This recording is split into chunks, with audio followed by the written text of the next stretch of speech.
Hello everyone and welcome back to Game Day U Hoops. I'm your host Mecca Thompson. Joined along with me on the call are Ben Thomas, Addie Crawford, and Jimmy Wicks. Now we've been busy the past few weeks planning content for the show while keeping up with NCAA men's basketball, and as you can see, we're not in studio today due to the winter storm here in Oklahoma, but we're so excited to bring the content to you guys from our own homes. So with that being said, the Sooners are currently 8th in the Big 12 with a record of 13 wins and 9 losses after falling to TCU Monday night 63-72. Now Jordan Goldwire and Elijah Harkless each finished with 13 points, followed by Emoja Gibson with 12. And now the Horned Frogs kept the court hot by shooting 52.8% from the field and held a 22-point advantage against the Sooners 42-20. So guys, without letting too much on, what were some of the elements of that game that got your attention? I think the biggest thing for me was it seemed like they were just outworked in this game, especially by TCU, especially in the rebounding category, 42-20. Obviously, that's a big-time stat. But just overall, both ends of the court, the teams were getting, OU was getting outplayed constantly by TCU. And overall, that was just the biggest thing. And Porter touched on that as well, that factor of just getting completely outworked up and down the court. And so in games like this, especially in a revenge game after losing to TCU earlier in the year, at home, the Sooners kind of needed that, and they really just could not get outworked, but they did, and unfortunately it ended in a tough loss. Yeah, to me, I really think that the Sooners need to work on the fundamentals of basketball, like rebounding, turnovers, and even making shots, and I just see that the Sooners are very inconsistent, and that win, like you said, Ben, would have been big time against TCU, and it's just unfortunate that the Sooners couldn't pull it out. Yeah, I kind of agree with you guys with the notion that, rebounding, fundamentals, and just getting flat out outworked by TCU. I mean, that was pretty much the main factor. I mean, as Ben mentioned, they were out-rebounded 42-20. On the glass, they've been completely dominated and outworked, outmuscled. You name it, it's happening for the Sooner squad. And unfortunately, this has been a fairly consistent theme throughout the season. And hopefully they can work on it while they get further into, tournament time, obviously February and March. But it's a little disappointing to see their effort, especially in the TCU game, as we mentioned, about rebounding. And obviously, they just completely ran him out of the gym. It was really sad to watch. No, I agree with you, Jimmy, there. But yeah, I mean, I think especially at this upcoming stretch of games, it's going to be tough for these Sooners. Like, they got some really tough matchups coming up where they can't get outworked in any of those games, or it will turn into a possibly no tourney time for Porter and the guys. But it was just a tough one. For sure, February is definitely do or die time, and they have to show up every single game in this really tough month. Right, and I mean, to build onto that, I mean, this is the time where you have to make a tournament push. Like, this is where you have to show your merit. Coming into the conference schedule, like, you have to be on your A game to get a good spot in the tournament, or to even get in the tournament at all, because right now it's looking pretty down since the start of January. I mean, they've lost a ton of games, gone on a bad skid. I mean, hopefully Porter Moser can turn these guys around. And so with the fall to TCU, the word on Twitter became, hey, this team probably can't make the tournament at this point. And Coach Moser was frustrated after the game, but adamant that his team was determined to get back to winning. Absolutely, we're not going to lose this locker room. That's not a concern at all.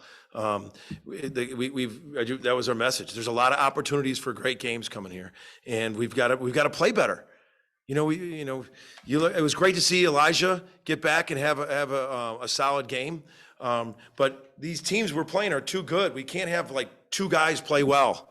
We need a consistent group effort of playing well to win. So you guys, are those fans right? Is there still a glimmer of hope for the Sooners? Yes, I definitely believe there is a glimmer of hope, and I think this team can still make the tournament. It's still very much possible. Obviously, they will have to get some crucial wins, but starting the year 12-3, beating then at the time ranked Florida and Arkansas, two very good basketball teams, it looked like there was some hope there. And now, obviously, the Big 12 being the toughest conference in college basketball in my mind, it's not an easy game at all, and especially the rest of the schedule. You can easily get wins over Oklahoma State, West Virginia, Kansas State. Okay, maybe not easily, but you know what I mean. They could definitely get wins over these teams. Maybe steal one from Kansas. That was a close game as well. They're capable of beating a team like Texas as well. So they can string some wins here, especially late into the season, maybe catch some fire heading into the tournament. I mean, a lot of the rankings have had them around 9. I could definitely see them falling more, maybe 11 or 12 seed in the tournament. That's still making it. And honestly, coming into this year, a lot of people didn't have a whole lot of high expectations for this team. And for Porter and the guys just to make the tournament at a 12 seed even, that's a win, I think, in this first step for this new era of this basketball program. And hey, Porter's known for the Cinderella story, so just get him into the tournament and anything is possible. So I think this team, while lately not looking too hot, definitely can string a couple wins here late in the season and probably just sneak their way as one of those lower seeds. Ben, I have to agree with you. I as well think there is still a glimmer of hope here for the Sooners. Miracles can happen, and I'm saying that the Sooners could make the tournament, but it is not going to be easy. There's some serious conference games, like you said, against Texas, Iowa State, Texas Tech. This month of February is going to tell us everything. Right now, OU is number 40 in the rankings used by the NCAA Selection Committee. 40 historically is around the cutoff for security. Teams in the top 40 can reasonably assume the committee will select them for the 68-team tournament. Teams outside of the top 40, now they have to sweat. Like I said, is it possible? Yes, it's definitely possible, but it's an uphill battle from here. OU has to step up their offense. Everyone has got to pitch in here as a group effort and not solely rely on one or two guys to put up all the points. The Sooners, they haven't had much luck shooting-wise lately. In that last game against TCU, the Sooners made 6 of 26 from behind the arc, and it was the 6th time in 7 games OU hasn't shot above 30 from 3. To probably make the tourney, then the Sooners should go 3-4 probably in the month of February, and even that's going to be tough considering the Big 12 conference in basketball is really, for lack of better terms, tough. So in the end, Porter Moser, he's no stranger to taking, lower ranked teams and going on deep runs in the tournament. So I have to stay optimistic and say that the Sooners definitely could make the tournament. Right. I kind of see where you guys are coming from, but to me, you guys are using words like miracle, pull it all together, uncertain, gotta get lucky. I don't think this team will be as lucky, unfortunately. I mean, looking at their conference schedule, they've lost 7 out of their last 10, and going forward, they got 5 ranked games ahead, 3 of which are away from home. There's a very real chance this team goes under the 500 record mark if they don't get it together. This conference schedule, as you guys mentioned, it's no joke. It's the hardest schedule in the country, no doubt. But the way it's looking now, the way they're getting out-rebounded every game, and a lot of times they shoot under 35% from 3, right now it's not looking so hot. I mean, hopefully they can pull it together, but as of right now, the team I'm looking at with my own eyes, I don't believe this Sooner squad can get into the top tournament places at all. I mean, you guys mentioned 12. I don't even think they're just not going to make it at all, in my opinion. I'm not as confident in these guys as maybe you guys are. Maybe that's just me. I see your point there, Jimmy. Obviously, this team has had those tough stretches, especially of late, and the inconsistency is the biggest part there. But if you can get a couple wins, I mean, while the Big 12 is difficult, this team is good enough to compete with those teams. They can make it a game with anybody on that court any given night. So giving them that opportunity, they might be able to steal a couple wins there. I see your point you're making, obviously, but it's definitely not completely out of the question, as at least I was kind of interpreting you were making it seem. I just think it's a little, I would say it's probably like a 70-30 instead of maybe not at all kind of thing. Yeah. So, well, I don't know. I think it's definitely possible. Count me in the 30, I guess. I don't see it happening, unfortunately. Yeah, you must be, man. Come on. So you guys, my next question, with Elijah Harkless being in and out of rhythm with his consistency this season, he scored 13 points overall and going 5 for 8 from the field. And over the last 3 games, Jacob Groves has replaced and managed 6 points and 5 rebounds per game, even with this role expanding. So was EJ's performance Monday night good enough for him to return to the first 5? Give me your take. No. I think it was a great performance, but I don't think Elijah Harkless should get back in the starting lineup. He's a great contributor for this team in a lot of areas and is a great bench piece in my mind. But honestly, the biggest thing right now for this team is rebounding issues. We just talked about it in the TCU game, getting out-rebounded 42-20.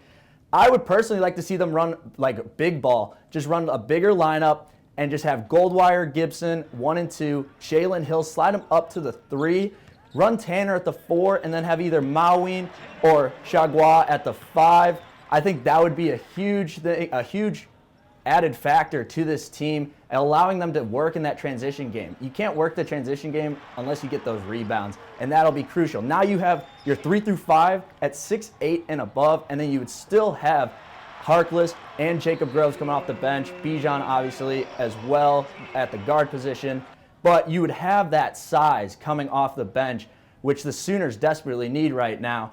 And yes, you're losing some athleticism by moving Tanner to the 4, and I understand that, but you're not losing any necessary scoring with Goldwire still out there, Gibson out there, Jalen still out there, and Tanner still out there.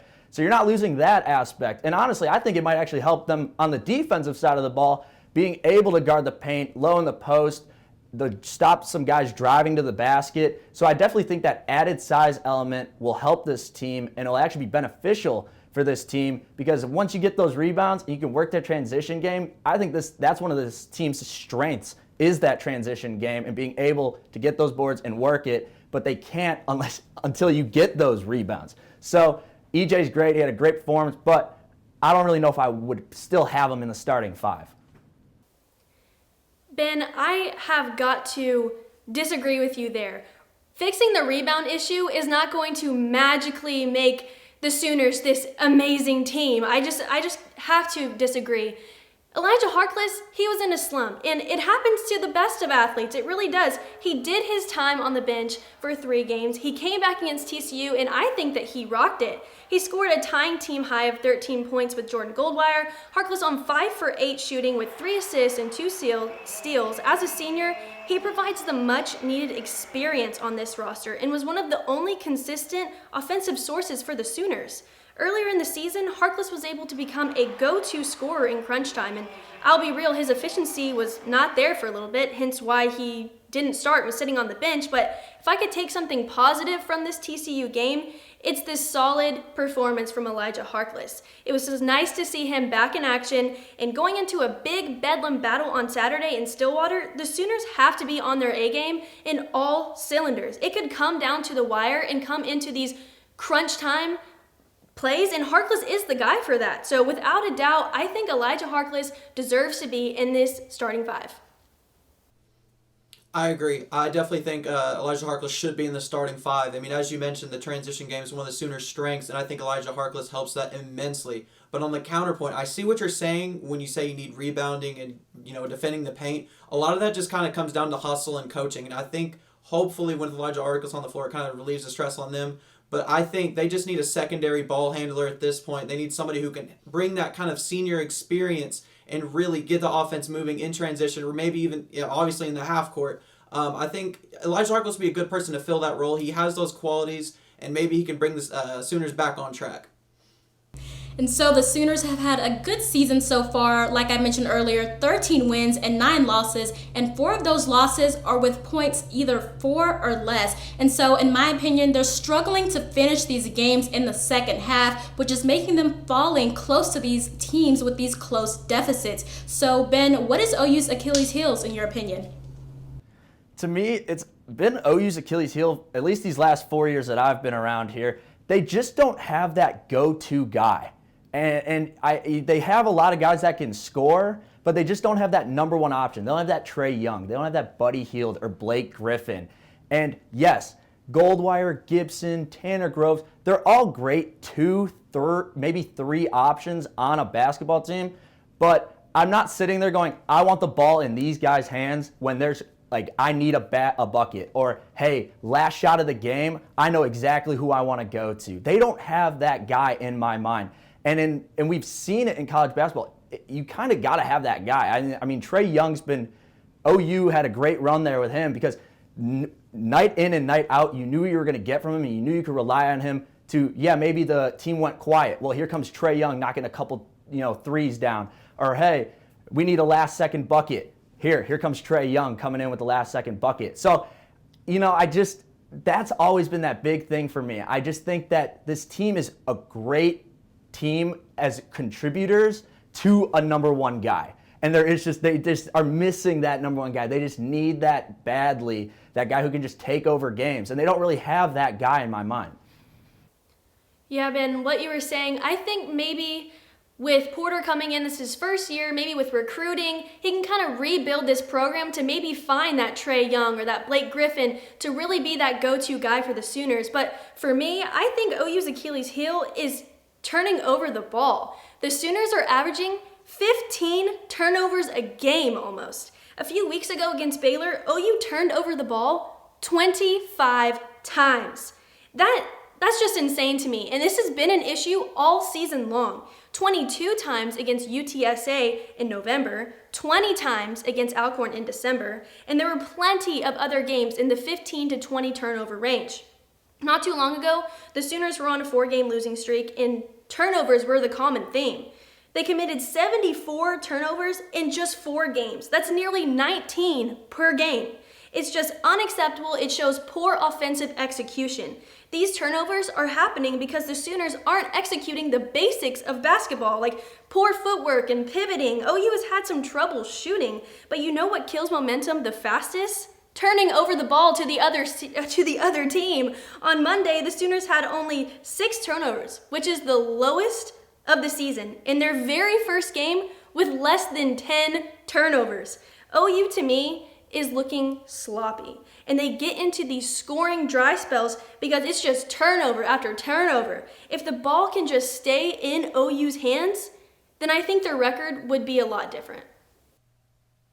All right. I see what you're saying with the turnovers, and like Ben said, I think there's too many Robins and no Batman. But to me, the obvious, and this has been clear the entire season, it was magnified on Monday night, the Sooners' Achilles heel is physicality down low. They almost never win the rebound battle. I mean, like we've mentioned this before, they struggle to defend the paint. There's no presence on the glass, and especially when you get into the Big 12 conference play, that's going to become more and more evident, right? So any team that has a serviceable big, OU struggles mightily. This is a team that is 387th in rebounding and in the country and dead last in the Big 12 according to ESPN. This lack of effort and ability down low for the OU program is really astonishing, and it's not getting any better as time goes on. See, Jimmy, this is what I talk about with running the big ball. You never know. You could throw, you get some size down there. That might actually help it. That's a good point. But I think when it comes to physicality down low, I think the pieces are there with the current starting 5, adding Harkless to it. But to me, it just comes down to effort. And like they said, boxing out and fundamentals and using your feet. I mean, that's what it really boils down to me. I mean, maybe that would work, but in my opinion, I think they should have Harkless in there and I guess coach more on rebounding. Just have more of an emphasis in the game plan for it. And I mean, Tanner Groves should not be getting out-rebounded. The guy is, 6'10", 6'11"? He should not be getting out-rebounded. That's just the biggest thing to me. So, yeah, I see your point there. I agree with that.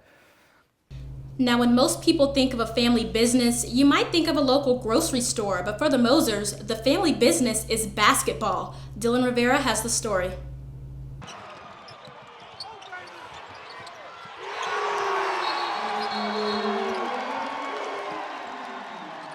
OU basketball head coach Porter Moser is in his first season at Oklahoma. But Porter didn't join the Sooners by himself. Meet Jake Moser and Jordan Moser. A father and his 2 kids, all a part of the same basketball program.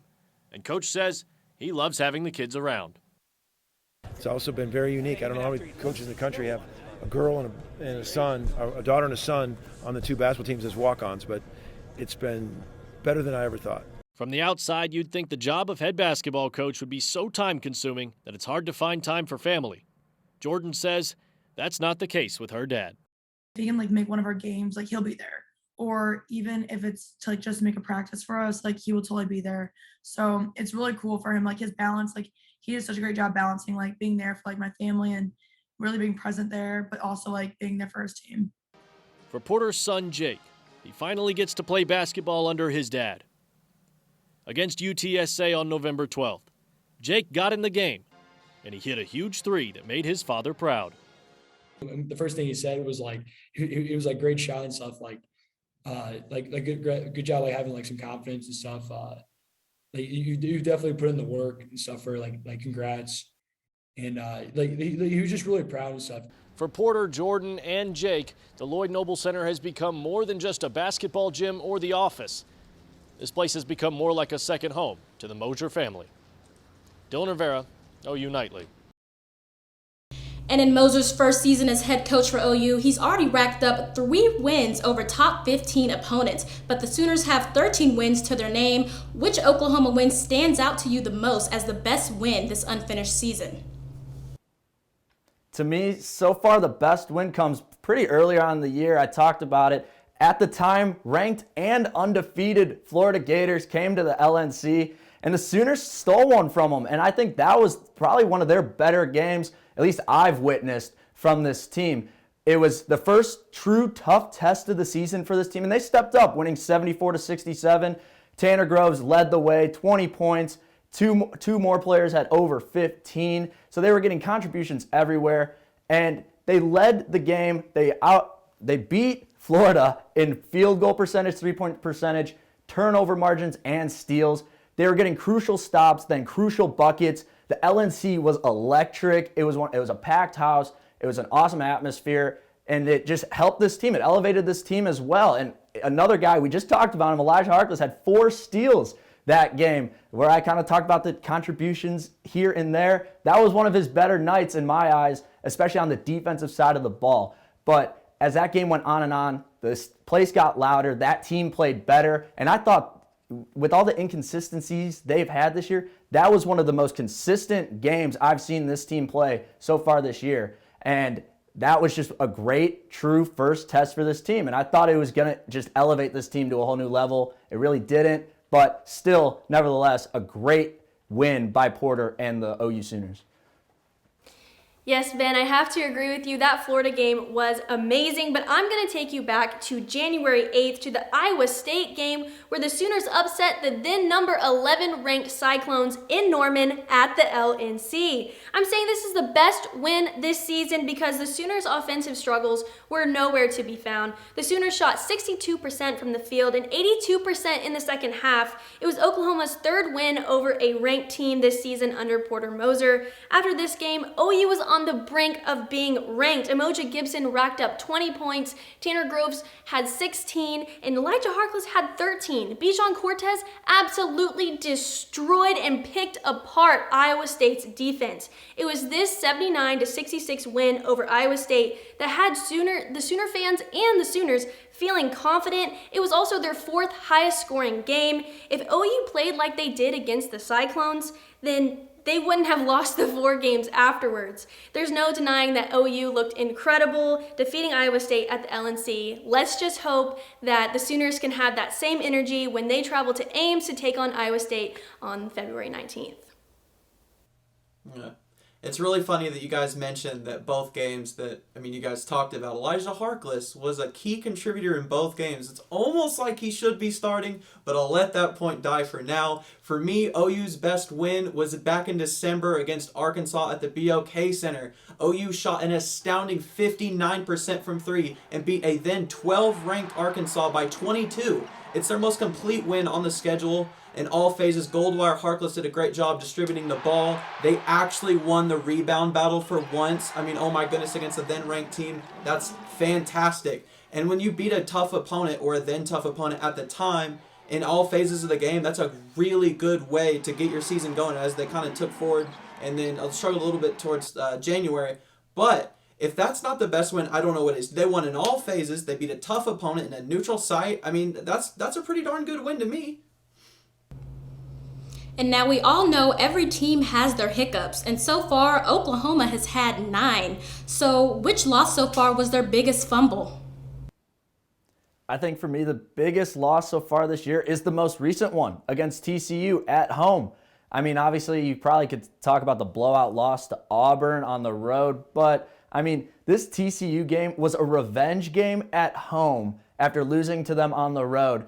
And you get completely outworked and outplayed. That just is not a good look. And this team was in the middle of a spiral, and they just allowed TCU to get their first ever win in Norman in program history, which also does not look very good. So it always just comes back to that, just getting outworked, out-hustled, and it was just an overall really poor game when the Sooners really needed a big win, especially heading into a Bedlam matchup this weekend. It was a crucial time to get that big win, and they just did not. But it could just be a good reset for this team, though. I think, sometimes you kind of need a good butt kicking to kind of figure things and turn things around, and that game could have been that. So I think we'll see a team ready for Stillwater, but that TCU loss has to be, in my eyes, the worst one by far this year, especially after the fact when they were talking about him losing the locker room potentially. So that's a whole big story within that. So that, to me, by far is probably the worst loss. Well, my worst loss this season has to be against the Kansas Jayhawks. This team is incredible, very impressive, and at the time was ranked at 7th. Now they're sitting at 10th. But wow, did the Sooners keep them on their toes with hot scoring runs, playing a gritty defense. Unfortunately, it just was not enough, and the Sooners suffered a heartbreaking 67-64 loss. It was a back and forth battle between the two teams until the final minute where the Jayhawks were able to pull ahead. Oklahoma had no timeouts left, so they were unable to pull off another ranked win that they desperately needed. And something to keep in mind is OU's determination and ability to fight hard in games against top-ranked teams. Kansas had to work hard for those points until the clock hit 0. It was not easy for them. And at the end of the day, a win against Kansas, it would have been huge for the Sooners. Not just for their confidence and momentum, but a win like that, it's Kansas. That's a great team. So earlier we talked about it. I'll say it again. Oklahoma has its hands full with the month of February. And next Saturday, the Sooners are going to travel up to Lawrence. It's a crazy atmosphere. It's not going to be easy, but if they can play like they did, just a little bit better though, I think they can beat Kansas. Right. For me, the worst loss of the season had to be against Texas. They lost. They couldn't shoot. They couldn't defend. They couldn't rebound. It was a culmination of nothing going right for OU, and for Texas, everything was going right. OU was down by 20 points at one point. They on the box score they pulled it together at the end, but even then it was just a bad showing for OU. It really wasn't competitive the entire game. They made 1 3 the whole game. I don't understand how that could happen in the modern NBA. This isn't 1980, people should shoot. They shot, I think 15 times from out there or something like that. But it's just, nothing was going right. The game plan was off. Everything was off. The shots were obviously off. You make 1 3, that's downright embarrassing. It's just a culmination of bad effort and execution for 40 minutes and kind of summed up the future of the OU season after that game. It was really bad showing. Well, now it's time for our analysts to make their picks for this weekend's Big 12 matchups. Our first hitting the rim is Kansas State and TCU. Ben, who you got? I like the Horned Frogs in this. Give me TCU, especially coming off of a good win over the Sooners like we talked about, and an at-home against Kansas State, a team that's beatable. I like TCU in this matchup. I don't think Kansas State, they could probably make it close, but give me the Horned Frogs. I'm taking the Kansas State Wildcats. I know that might sound a little crazy, but K-State's win over Oklahoma State last night, that convinced me. I think they have what it takes to take down the Horned Frogs. Nigel Pack put up 22 points. Mark Smith put up 19 against OSU. I think it'd be easy to think that this game is a no-brainer for TCU, but I'm going to go with the underdog here being Kansas State. Well, I'm going to go with the no-brainer. I'm going with the hot team that won 3 out of their last 4.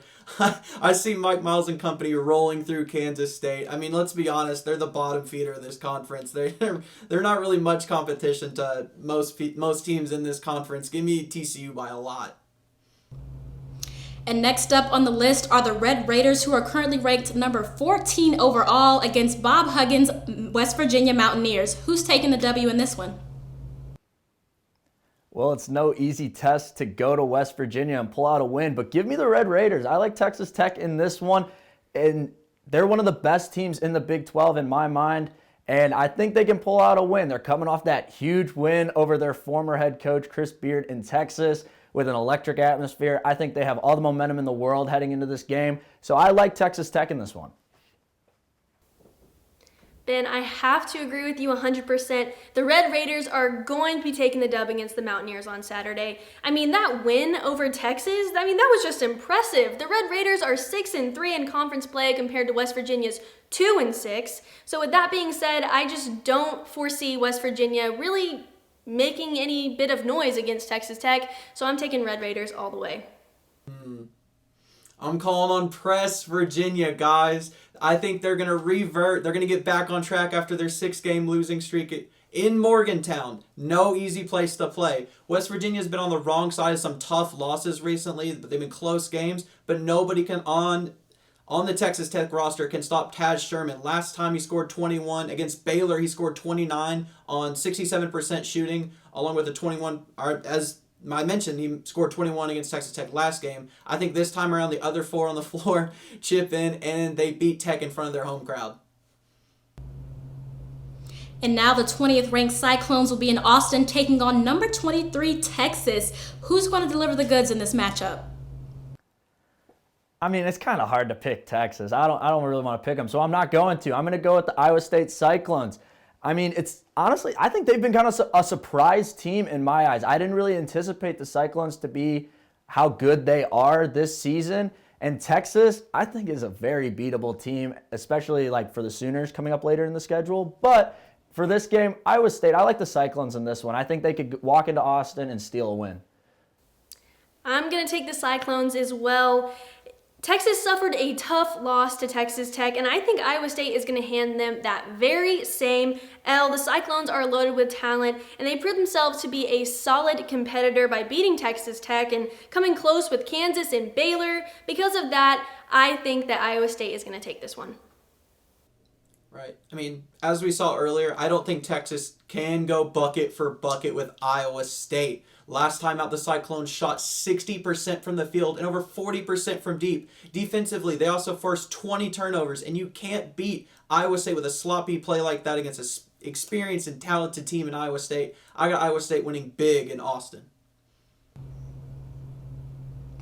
And now the Big 12's number 1 team, Kansas, is putting number 2 seed Baylor in the hot seat. Who's getting burned in this fiery matchup? I like the Baylor Bears in this one over Kansas. I mean, Baylor put me last season in the top 1,100 in all ESPN brackets, so I feel like I'm in debt to them and I got to pick them all the time. But this team lost Davion Mitchell, Jared Butler, and they just haven't skipped a beat. I know they've had a little bit of a rough stretch here lately, but this team with Scott Drew, who's one of the best, if not the best, basketball coaches in college basketball, they'll get this to turn around. I think this slump is just kind of something that happens, but even they're still pulling out some tough wins. So this won't be an easy matchup by any means, and you'll really have to shut down Agbaji for Kansas. But I really like the Baylor Bears in this matchup. I think they could pull off the upset against Kansas. Yes, this game is really going to be a good one. I mean, both of these teams, they could be in the national championship, but I'm going to go with the reigning national champions, the Baylor Bears. After losing to Alabama, Baylor rebounded with a solid win against West Virginia. James Akinjo put up 25 points that game. It seems that it doesn't matter what side of the ball Baylor is on. They're dominant either way, so I have to go with the reigning national champs. Look, guys, I don't see it. I'm going with the Jayhawks. Give me the Jayhawks on Saturday night's primetime matchup that we are all blessed to see. Kansas rarely loses at home, and with a healthy Agbaji coming off protocols could wreak havoc on Saturday night. I don't see this team losing again. I mean, I think they got their kick in the butt from Kentucky. I think they're ready to roll over Baylor and roll that momentum into the tournament, and I think they can go really far. Roll over them, though? Roll Come on, that's a little bit of a over stretch. Them. Mark Mullet Man Meyer and those Baylor Bears got them. Come on. Nah, I got them by 15. I got Kansas by 15. Okay. Well, now OU is playing their in-state rival OSU up in Stillwater this weekend. Will the Pokes or Sooners be Bedlam champs? Give me the Sooners. I think, like I mentioned, sometimes you need a wake-up call, and I think TCU was that wake-up call. I think for this OU team to walk in to Stillwater and get a Bedlam win, they are going to need a consistent game, and I bet you that's what Porter has been preaching to this team all week long. because they just haven't had it. I think this team is going to turn this around here. They're going to be fired up. They're going to want to make a statement, and I think they're going to make a statement against the Pokes. Absolutely. OU is walking away from Stillwater this time with a win for sure.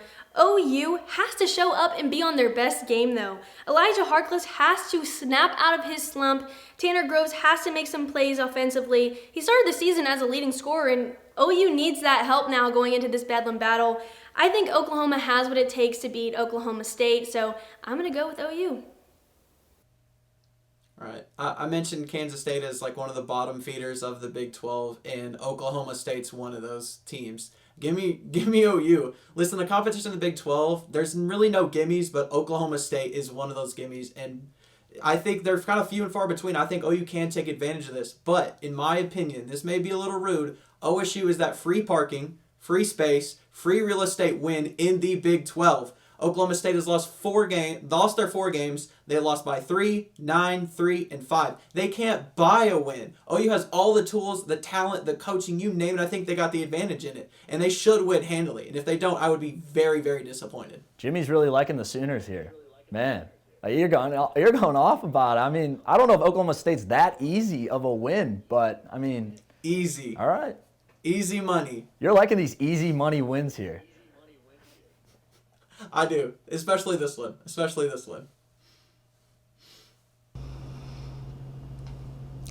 Thank you all so much for tuning into this week's remote edition of the Game Day U Hoops. Be sure to check out GDU on our socials, where the women's team interviewed Coach Jenny Baranchek. Be sure to stay warm in this winter weather, and we hope to see you all next Thursday at 6 p.m. Good night.